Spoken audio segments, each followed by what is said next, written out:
Hey everyone, welcome back. Andy here. Do you ever feel that there are certain actors who are born to play certain parts? For example, Christopher Reeve was born to play Superman, right? I don't think anybody would argue otherwise.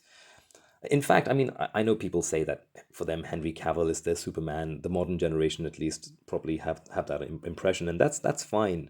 But if you look in terms of how an actor affected the entire comic books industry, you have to understand that when Christopher Reeve played that character, comic book creators basically started changing the depiction of Superman in the comic books to fit in line with what Christopher Reeves had portrayed.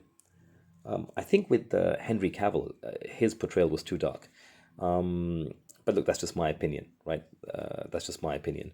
Robert Downey Jr., of course, was also another fantastic actor who did a great job with Iron Man. But anyway, before I digress and go into a different topic, what I'm trying to say is that, in my opinion, there are comic book illustrators who are equally born to draw certain characters.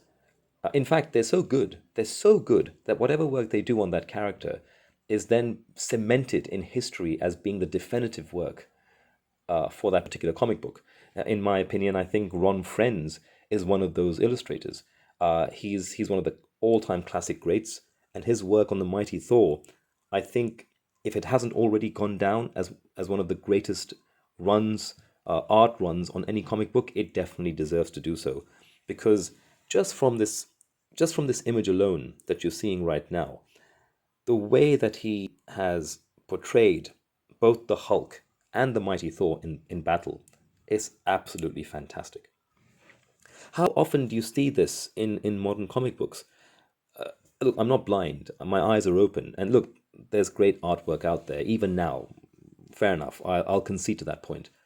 But this sort of work, it just isn't floating around anymore. It's not there. There's a certain flair, a certain dynamism that is missing in modern comic books. I think the decline may have started perhaps in the late 90s, maybe the late 90s, the early 2000s. I think this desire to add a touch of adult sophistication to comic books really, I don't know, it just brought people buy into this idea of, like, well, you got to have poses that are realistic and you've got to have things that appeal to a wider audience, not just kids. I think that's crazy because I'm an adult and I can tell you that what I'm looking at right now, what you're looking at right now, appeals to me a hell of a lot more than any modern comic books. And I think this is because of Ron Frenz. Ron Frenz, an absolute classic illustrator of his time, who I think would run rings even now around many modern artists. Whether he's for everyone, I don't know, but I think enough people appreciated him to make Thor at that time one of the best-selling comics out there. And he certainly, look, he introduced me to the Mighty Thor. For me, he will always be my Thor artist. I don't think I've seen anyone else draw Thor as well as he has. But there was the Infinity Gauntlet, the Infinity War saga, again back in the 90s, that was drawn by Ron Lim. And Ron Lim is also a fantastic artist, don't take me wrong. I think his work, likewise, his work on the Silver Surfer, I think is the definitive artwork out there. I don't think anyone draws the Silver Surfer as good as Ron Lim does. But then again, his work, his depiction of Thor, doesn't come anywhere close to being as fantastic as Ron Frenz's work. And I don't think anybody else can put a candle to this what you're seeing right now. I mean, I think it's undeniable that there is definitely a more subtle approach to artwork. Is that is that the correct term?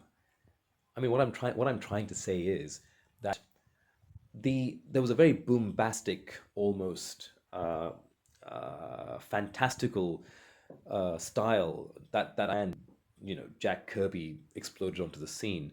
Those big hands and bright colors and explosive punches and strange contortions of the human physique, which would just draw you in, whether you like comics or whether you didn't. You couldn't deny that. Look, it certainly caught your attention. And as far as kids were concerned, I mean, of course, that's what the market really was aimed at initially.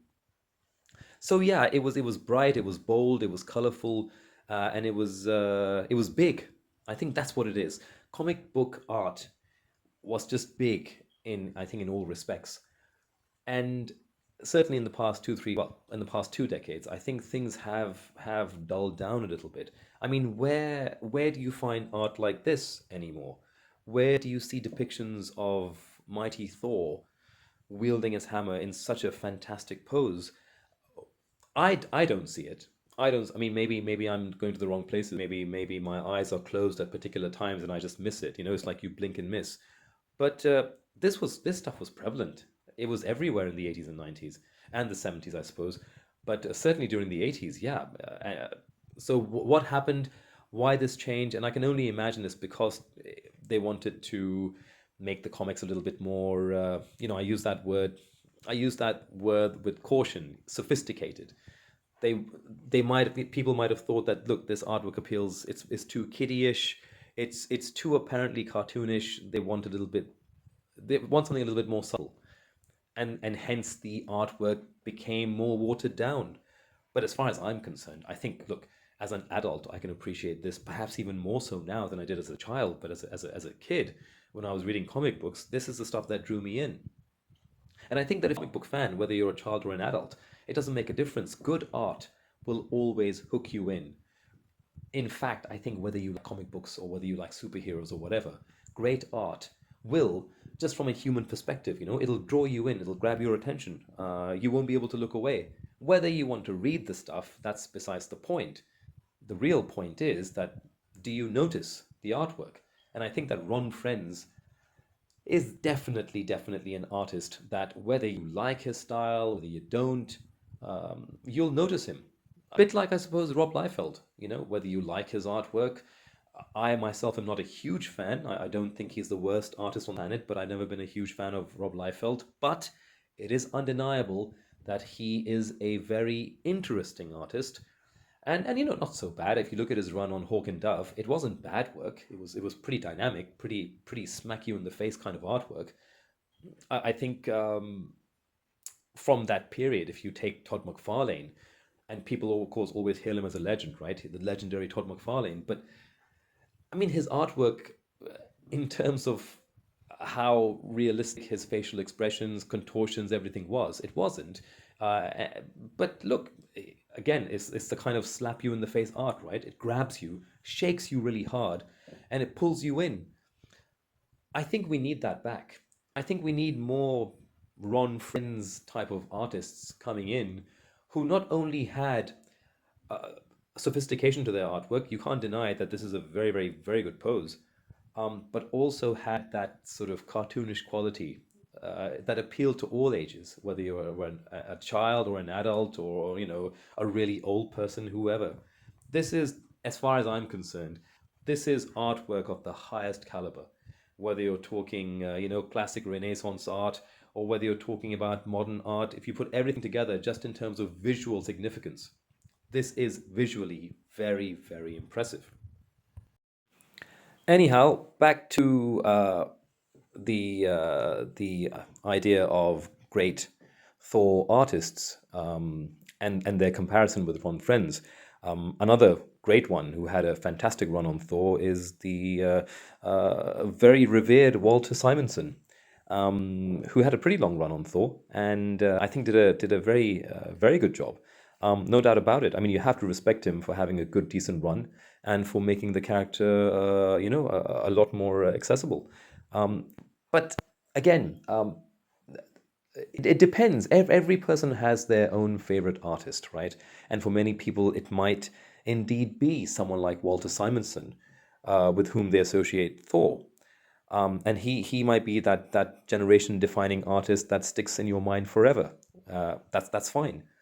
But if you compare Walter Simonson's work, which I would say, I mean, Ron Frenz's artwork to me seems a lot more anatomically fluid. Um, I don't know if that's even the best way of describing it. If it isn't, then I'm sorry. If you can come up with something better, please let me know. But yeah, it just seems a little bit more fluid. Walter Simonson's work seemed a little bit more jagged in comparison. I'm not saying that that's a good thing or a bad thing. It's just different. And as good as Walter Simonson was, again, if you compare it with Ron Frenz, I think it's lacking something.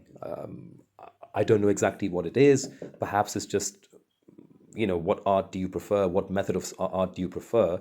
And for me, it would still have to be Ron Frenz. And I don't say that lightly because, look, even Simonson's work, it is very, very impressive. No doubt about that. A little earlier, I said that what modern artwork needed was to be a little bit more, I suppose, in your face, bombastic, slap you around and make you pay attention. And I still do genuinely believe that overall, that is missing from many aspects of comic book art these days. But there is one artist, one Thor artist who's relatively recent, Olivier Coipel, who I think is a pretty decent successor to Ron.